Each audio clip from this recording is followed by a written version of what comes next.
आप लोग का अपना YouTube चैनल डिफरेंट क्लासेस में बहुत बहुत स्वागत है।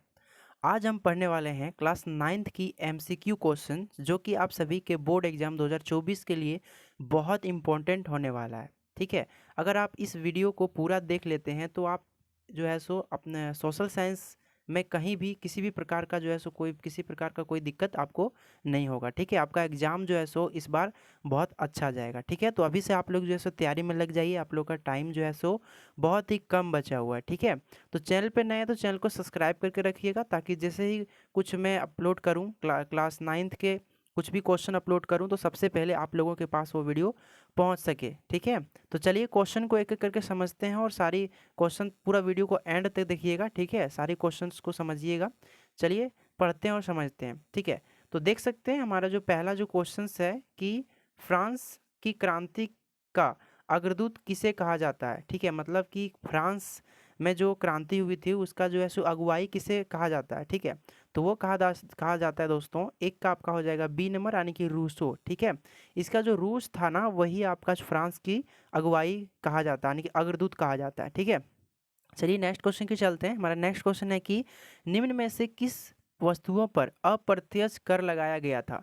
अप्रत्यक्ष कर मतलब वो प्रत्यक्ष पूरी तरह से कर नहीं लगाया गया था, डायरेक्ट नहीं लगाया गया था। ठीक है, मतलब अप्रत्यक्ष तरीके से जो है सो उस पर कर लगाया गया था। ठीक है, तो इसका जो राइट आंसर हो जाएगा दोस्तों वो हो जाएगा 2 का सी नंबर यानी कि नमक और तंबाकू पर जो है सो जो अप्रत्यक्ष कर लगाया गया था, मतलब ये डायरेक्ट नहीं इनडायरेक्ट कर लगाया गया था। ठीक है, चलिए नेक्स्ट क्वेश्चन की ओर चलते हैं। हमारा नेक्स्ट क्वेश्चन है कि लेनिन ने अपने अप्रैल थीसिस द्वारा जो मांगे रखी थी उनमें निम्न में से कौन सी शामिल नहीं थी। ठीक है, जो लेनिन ने जो अपने अप्रैल थीसिस द्वारा जो मांगे रखी थी, आप लोग बुक पढ़े होंगे तो आप पता होगा।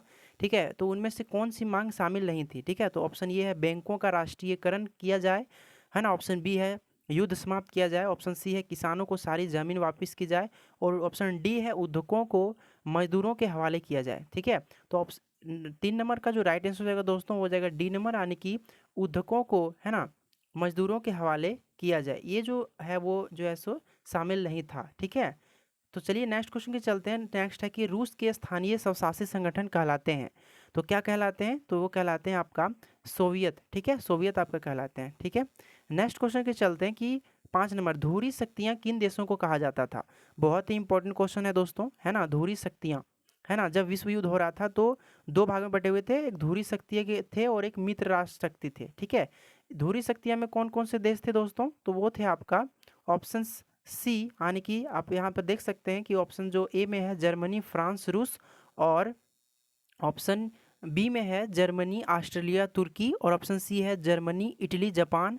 यही आपका जो था वो धुरी शक्ति में शामिल थे। ठीक है, ऑप्शन सी इसका राइट आंसर हो जाएगा जर्मनी इटली और जापान। ठीक है, तो आप जो दूसरा मित्र राष्ट्र में जो थे, है ना, जो मित्र राष्ट्र में थे वो थे आपका इंग्लैंड जापान अमेरिका रूस फ्रांस। ये जो थे आपका जो है सो मित्र राष्ट्र के रूप में थे। ठीक है, शामिल थे। तो ये 2 शक्तियाँ थी, पहला थी धुरी शक्तियाँ और दूसरा थी मित्र राष्ट्र शक्ति। ठीक है, चलिए नेक्स्ट क्वेश्चन को चलते हैं। आप इसका जो आंसर हो जाएगा ऑप्शन सी यानी कि जर्मनी इटली और जापान। ठीक है, 5 का आपका सी नंबर हो जाएगा। छठे नंबर की चलते हैं कि किस संधि द्वारा जर्मनी पर कठोर एवं अपमानजनक शर्तें थोप दी गई थी। ठीक है, तो किस संधि द्वारा जो है सो जर्मनी पर कठोर और अपमानजनक शर्तें थोक थोक दी गई थी दोस्तों, तो हो जाएगा सी नंबर यानी कि वार्सराय की संधि। ठीक है, वार्सराय की संधि जो है सो उस पर अपमानजक शर्तें थोप दी गई थी। ठीक है, चलिए नेक्स्ट क्वेश्चन के चलते हैं। नेक्स्ट क्वेश्चन है कि 1864 में किसने भारतीय वन सेवा की स्थापना की, तो वो जो की थी दोस्तों वो की थी आपका ऑप्शन ये यानी कि ब्रेडिस ने। ठीक है, यही जो थे वो 1864 में भारतीय वन सेवा की स्थापना किए थे। ठीक है, नेक्स्ट क्वेश्चन के चलते हैं। हमारा नेक्स्ट है कि कलांग कौन थे। कलांग कौन थे, कलांग जो थे ना वो थे आपका कुशल लकड़हारे। ठीक है, 8 नंबर का जो हो जाएगा बी नंबर का राइट आंसर हो जाएगा कुशल लकड़हारे थे कौन, कलांग। ठीक है, तो इसका राइट आंसर हो जाएगा ऑप्शन बी। चलिए नेक्स्ट क्वेश्चन की चलते हैं। हमारा नेक्स्ट है कि 9वां नंबर की, है ना, बुग्याल क्या है। बुग्याल जो है दोस्तों वो है जो ऊंचे पहाड़ों पर स्थित घास के मैदान। ठीक है, ये जो है सो आपका राइट आंसर हो जाएगा यानी कि 9 का आपका हो जाएगा ऑप्शन ये यानी कि जो ऊंचे पहाड़ों पर स्थित घास का मैदान होता है ना, वही आपका हो जाता है बुग्याल कहलाता है। ठीक है, बहुत ही सुंदर जगह होता है, ऊंचे पहाड़ों यानी कि ये उत्तराखंड में होता है। ठीक है, उत्तराखंड तरफ।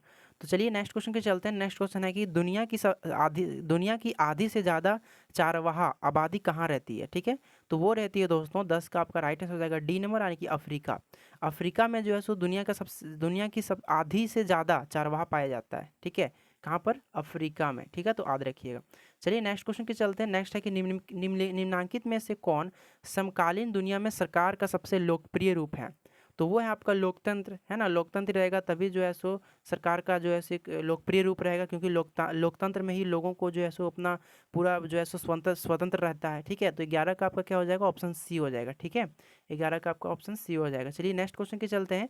नेक्स्ट है कि इनमें से कौन सा तर्क लोकतंत्र के पक्ष में अक्षर नहीं है। ठीक है, तो कौन सा अक्षर नहीं है? पहला आपका लोकतंत्र मतभेदों और टकरावों को संभालने का जो है सो तरीका उपलब्ध करवाता है, बिल्कुल सही है। लोकतांत्रिक सरकारें लोगों के प्रति ज़्यादा उत्तरदायित्व होता है, सही है।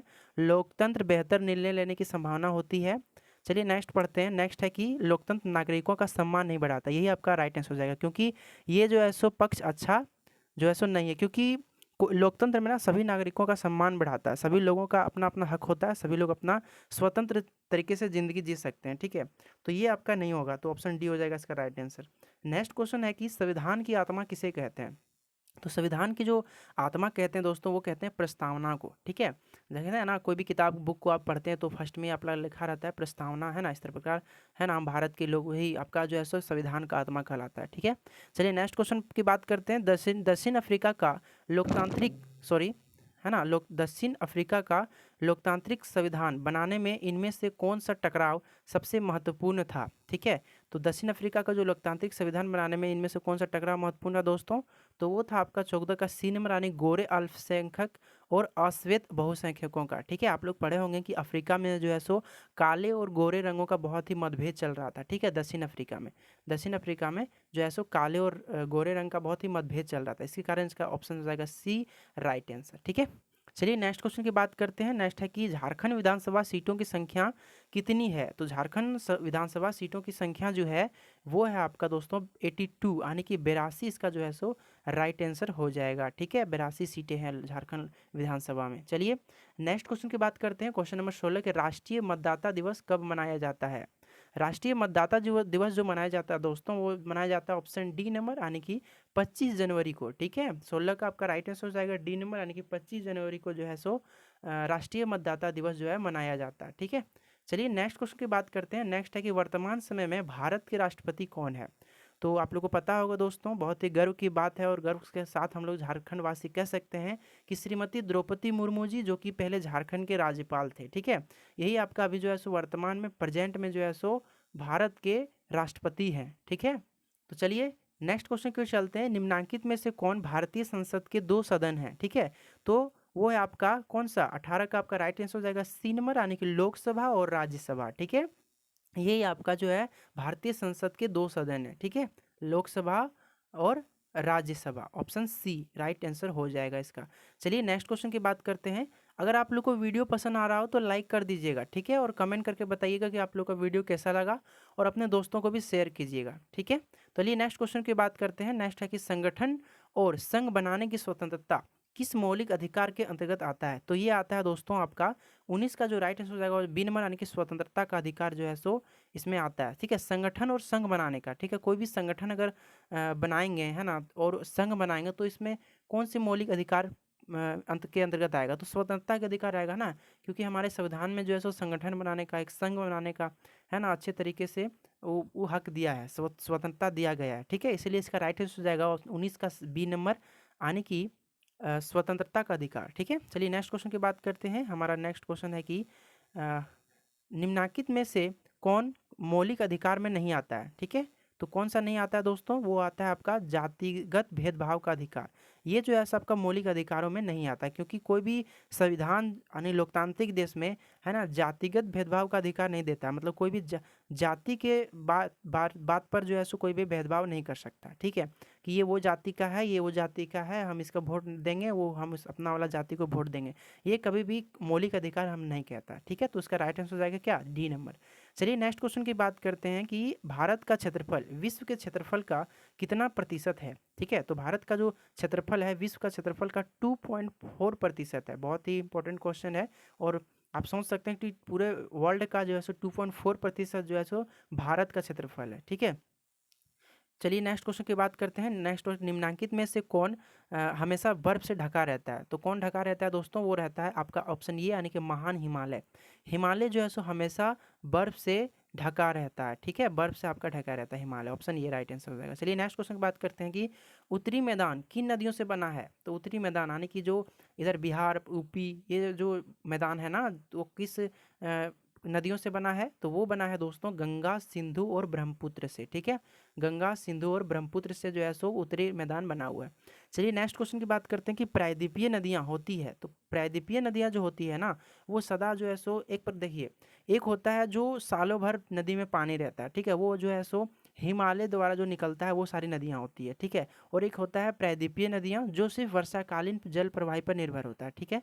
तो प्रायद्वीपीय नदियां हमेशा जो है सो वर्षा पर डिपेंड रहती है, वो जब वर्षा होगी तो ही उसमें पानी रहेगा, और जब वर्षा नहीं होगी तो उसमें पानी नहीं रहेगा, ठीक है। तो एक क्या होगा, वर्षाकालीन जल प्रवाह, ऑप्शन सी राइट आंसर हो जाएगा, ठीक है। और सदा जल प्रवाही किस में रहेगा, वो रहेगा आपका हिमालय द्वारा जितने भी नदियां निकलती है हिमालय से, है ना, उससे में सदा जल प्रवाहित होते रहेगा, ठीक है। चलिए नेक्स्ट क्वेश्चन की बात करते हैं। नेक्स्ट है कि निम्नलिखित में से कौन सी लवणीय जल वाली झील है। तो लवणीय जल वाली झील है दोस्तों, वो है आपका ऑप्शन सी है, सांभर, ठीक है। ये सांभर आपका जो है सो ये तमिलनाडु तरफ का वो खाना नहीं है, क्योंकि उधर सांभर जो एक अलग खाना होता है, ये आपका नदी का नाम है, ठीक है, झील का नाम है, सॉरी, झील का नाम है आपका सांभर, ठीक है। चलिए नेक्स्ट क्वेश्चन की बात करते हैं। नेक्स्ट है कि निम्नलिखित में से कौन जलवायु को प्रभावित करने वाला कारक नहीं है। तो कोई भी जलवायु को प्रभावित करने वाला कारक कौन नहीं है। अक्षांश आपका क्या है, अक्षांश आपका है ना, ऊंचाई भी कारक प्रभावित करता है जलवायु को, वायु दाब एवं पवन भी करता है, लेकिन मौसम समाचार आपका जो है सो जलवायु को प्रभावित जो है सो कारक नहीं है, ठीक है। तो इसका राइट आंसर हो जाएगा डी नंबर। चलिए नेक्स्ट क्वेश्चन की बात करते हैं। हमारा नेक्स्ट क्वेश्चन है कि भारत में मॉनसून का आगमन कब होता है। तो मॉनसून का आगमन जो है सो भारत में जून के प्रारंभ में होता है दोस्तों, इसलिए आपका 27 का बी हो जाएगा, यानी कि जून के प्रारंभ में। चलिए नेक्स्ट क्वेश्चन की बात करते हैं। नागफनी किस वनस्पति क्षेत्र में पाई जाती है। तो जो नागफनी है ना, वो आपका जो है 28 का हो जाएगा, ऑप्शन सी, यानी कि कंटीले वन तथा झाड़ियों के क्षेत्र में जो है आपका क्या पाया जाता है, नागफनी, है ना, के वनस्पति, ठीक है। इसका राइट आंसर हो जाएगा ये ऑप्शन सी।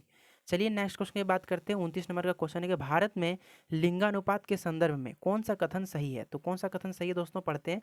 पहला है कि पुरुष और महिला दोनों के बराबर संख्या है ना, और पुरुषों की संख्या महिलाओं से कम है, महिलाओं की संख्या पुरुषों से कम है, महिलाओं की संख्या पुरुषों से अधिक है। तो आप लोग जानते होंगे दोस्तों, 29 का सी हो जाएगा, क्योंकि महिलाओं की संख्या जो है सो पुरुषों से कम है भारत में, ठीक है। तो ये चीज़ सही हो जाएगा, ऑप्शन क्या हो जाएगा, ऑप्शन सी सही हो जाएगा आपका, महिलाओं की संख्या पुरुषों से कम है भारत में, ठीक है। चलिए नेक्स्ट क्वेश्चन की बात करते हैं कि जनसंख्या में होने वाले परिवर्तन की क्रियाएं कौन है, ठीक है। तो जनसंख्या, किसी भी जनसंख्या में होने वाली परिवर्तन की क्रियाएं जो है ना, वो आपका जन्म दर भी हो जाएगा, मृत्यु दर भी हो जाएगा, प्रवास भी हो जाएगा, उपयुक्त दोनों तीनों हो जाएगा, ठीक है। ये तीनों जो है सो जनसंख्या में परिवर्तन करता है, ठीक है। चलिए नेक्स्ट क्वेश्चन की बात करते हैं कि उत्पादन की पहली आवश्यकता क्या है, ठीक है। अब चलिए इकोनॉमिक्स का क्वेश्चन है कि उत्पादन की पहली आवश्यकता क्या है। तो 31 का जो राइट आंसर हो जाएगा वो हो जाएगा बी, यानी कि भूमि। हम कोई भी चीज़ के लिए उत्पादन करेंगे, चाहे वो चावल हो, गेहूं हो, है ना, मक्का हो, कोई भी चीज़ का अगर हम उत्पादन करेंगे तो सबसे पहले हमें क्या ज़रूरत पड़ेगा, भूमि का। अगर भूमि नहीं रहेगा तो हम कहाँ पर ही फसल करेंगे, हैं कि नहीं। तो ये चीज़ होता है, ठीक है। तो इसका राइट आंसर हो जाएगा ऑप्शन बी, यानी कि भूमि, ठीक है। चलिए नेक्स्ट क्वेश्चन की बात करते हैं कि अस्थाई पूंजी और कार्यशील पूंजी किसके स्रोत हैं, ठीक है। तो अस्थाई पूंजी और कार्यशील जो पूंजी जो है वो आपका मानव पूंजी के स्रोत हैं, ठीक है। ऑप्शन हो जाएगा बी, यानी कि 32 का बी नंबर आपका राइट आंसर हो जाएगा दोस्तों, यानी कि मानव पूंजी, ठीक है। चलिए नेक्स्ट क्वेश्चन की बात करते हैं। नेक्स्ट है कि पालमपुर में गैर कृषि क्रियाएं हैं। आप लोग पालमपुर की कहानी तो ज़रूर पढ़े होंगे, है ना? अपना बुक में जो है पालमपुर का कहानी हर बच्चा पढ़ लेता है, क्योंकि बहुत ही इंटरेस्टिंग वो कहानी है, ठीक है?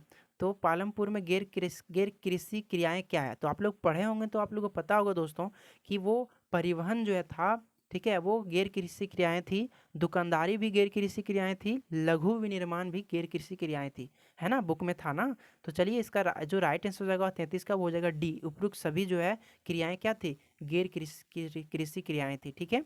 चलिए नेक्स्ट क्वेश्चन की बात करते हैं कि किस प्रकार की जनसंख्या अर्थव्यवस्था की परिसंपत्ति है? तो किसी भी अर्थव्यवस्था, किसी भी देश की अर्थव्यवस्था किस पे डिपेंड होती है ना? वहाँ के लोग है ना स्वस्थ हो और क्या हो? नॉलेज यानी कि ज्ञान हो, ठीक है? शिक्षित भी हो और स्वस्थ भी हो, वही जो है सो किसी भी जनसंख्या की अर्थव्यवस्था की संपत्ति है ना?